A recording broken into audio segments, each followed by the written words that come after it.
ശ്രീജിത്ത്, ഇന്നത്തെ യോഗമല്ല നാളത്തെ യോഗമാണ് പ്രധാനപ്പെട്ടത്. അതിൽ തീരുമാനങ്ങളെല്ലാം ഉണ്ടാകും. എല്ലാ മന്ത്രിമാരും തിങ്കളാഴ്ച സത്യപ്രതിജ്ഞ ചെയ്യും എന്നാണ് ഇപ്പോൾ അടൂർ പ്രകാശ് പറഞ്ഞിരിക്കുന്നത്.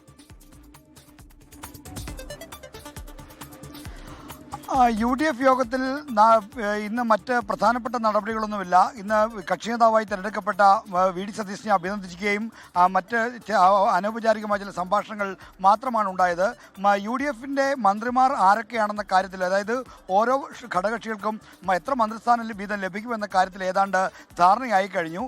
നാളെ വകുപ്പ് സംബന്ധിച്ച ചർച്ചയാണ് ഉഭയകക്ഷി ചർച്ചയിലൂടെ നടക്കാൻ പോകുന്നത്. നാളെ 10 മണിക്ക് 10 മണിയോടുകൂടി നിയുക്ത മുഖ്യമന്ത്രി VD സതീശൻ എറണാകുളത്ത് നിന്ന് തിരിച്ചെത്തും. ഇപ്പോൾ അദ്ദേഹം എറണാകുളത്തേക്ക് യാത്ര തിരിച്ചിരിക്കുകയാണ്. വൈകുന്നേരം 7 മണിയോടുകൂടി അദ്ദേഹം നെടുമ്പാശ്ശേരി വിമാനത്താവളത്തിൽ ഇറങ്ങും. നാളെ അദ്ദേഹം 10 മണിക്ക് തിരിച്ചു വരും.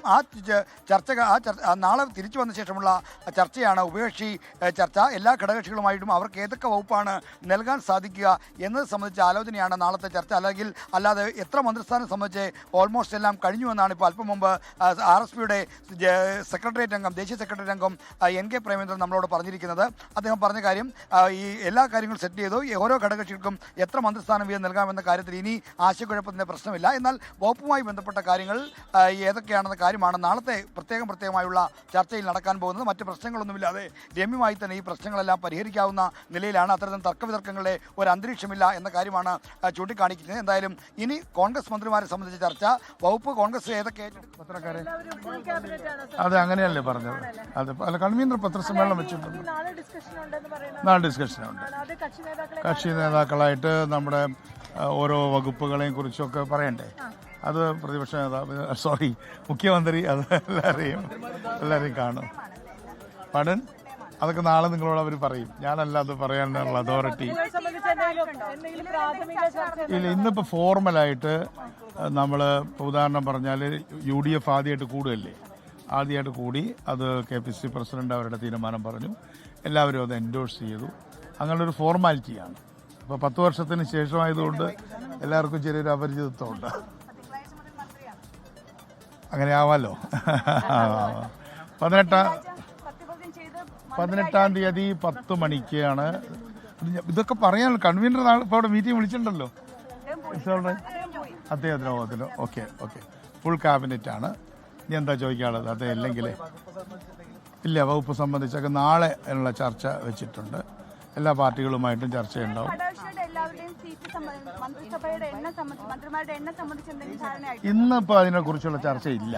നാളെ കാലത്ത് 10 മണിക്ക് ആ ചർച്ച ആരംഭിച്ചാൽ ഒരു 4-5 മണിക്കൂർ കൊണ്ട് നിങ്ങൾക്ക് വൈകുന്നേരം തന്നെ ആ വിവരങ്ങൾ കിട്ടും. ഈ സമയമാകുമ്പോൾ കിട്ടും. Okay, right.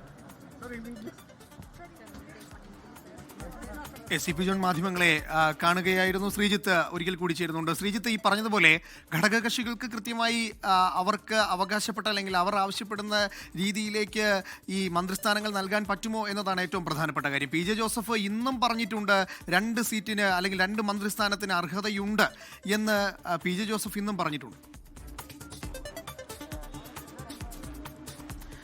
അനൂപ്, 8 സീറ്റുകളിൽ മത്സരിച്ച് 7 സീറ്റുകളിൽ വിജയിച്ച പാർട്ടിയാണ് കേരള കോൺഗ്രസ് ജോസഫ് വിഭാഗം. മാത്രമല്ല അവരുടെ എതിരാളികളായ കേരള കോൺഗ്രസ് LDFിൽ സംപൂജ്യരായി മടങ്ങുകയും ചെയ്തു. അപ്പോൾ അവർക്ക് വലിയ തോതിൽ കേരള കോൺഗ്രസ് ജോസഫ് വിഭാഗത്തിൻ്റെ ഒരു ഉയർത്തെഴുന്നേൽപ്പാണ് ഈ തെരഞ്ഞെടുപ്പിൽ കണ്ടത്. അപ്പോൾ ആ തിളക്കത്തിലാണ് അദ്ദേഹം 2 മന്ത്രിമാരുടെ ആവശ്യപ്പെടുന്നത്. എന്നാൽ അത്രയും മന്ത്രിസ്ഥാനം നൽകാൻ കഴിയുമോ എന്ന കാര്യം സംശയമാണ്. ഒരുപക്ഷെ ഒരു മന്ത്രിസ്ഥാനവും ചീഫ് വിപ്പ് പോലുള്ള ഒരു ക്യാബിനറ്റ് പദവിയോടുള്ള ചീഫ് വിപ്പ് പോലുള്ള സ്ഥാനവുമായിരിക്കാം അദ്ദേഹം ഈ കേരള കോൺഗ്രസ് ജോസഫ് വിഭാഗത്തിന് നൽകാനുള്ള സാധ്യത. നാളെ രാവിലെ 10 മണിക്ക് ആരംഭിക്കുന്ന ഉഭയകക്ഷി ചർച്ചയിൽ കോൺഗ്രസ് നേതൃത്വം അത് വ്യക്തമാക്കും.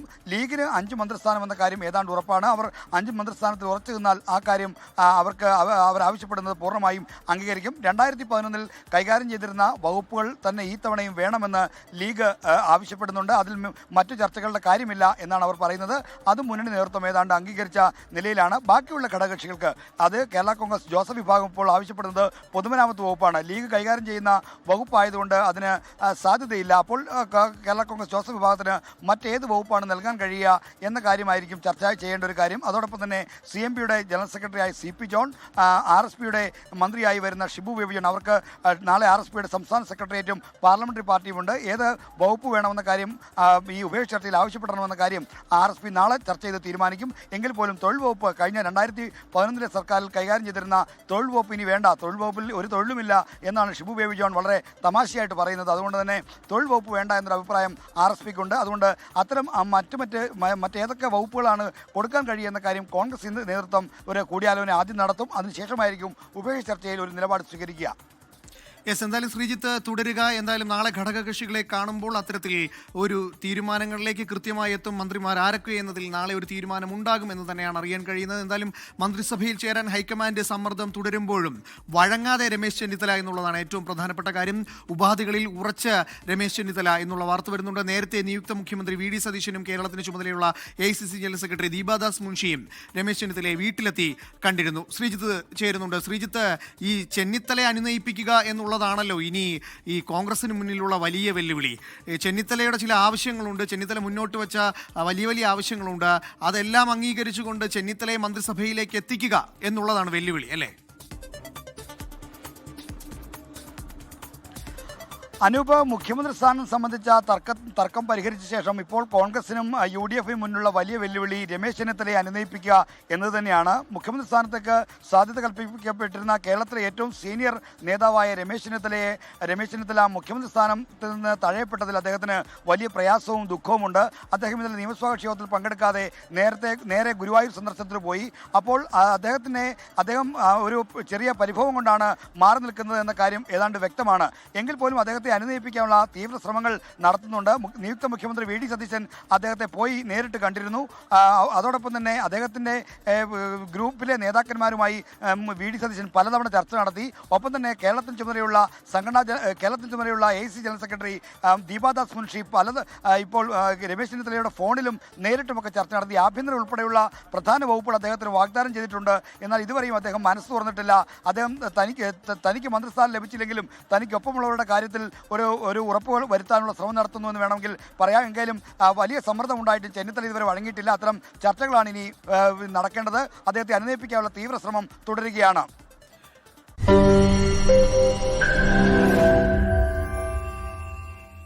ലോകത്തെവിടെയായാലും ഏത് സമയത്തും 24 വാർത്തകളും ഓഗ്മെന്റഡ് റിയാലിറ്റി പാക്കേജുകളും എക്സ്പ്ലെയിനറുകളും വിശദമായി കാണാൻ ഞങ്ങളുടെ YouTube ചാനൽ നിങ്ങൾക്ക് സബ്സ്ക്രൈബ് ചെയ്യാം.